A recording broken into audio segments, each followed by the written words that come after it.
Hey guys, in this video I will show you how to open phone and dial number in GTA 5. Alright, let's begin.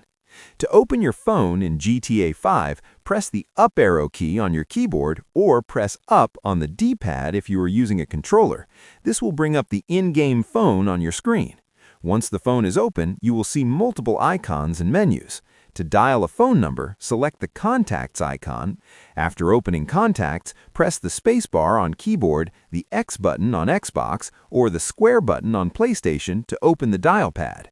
Now you can manually enter any phone number you want.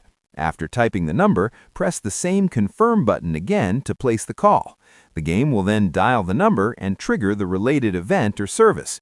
If you want to exit the phone or go back to the previous menu, simply press the Escape key on keyboard or the back button on your controller. You can repeat these steps anytime to dial different numbers during gameplay. So that's basically how you can open phone and dial number in GTA 5. That's it for this video. Thanks!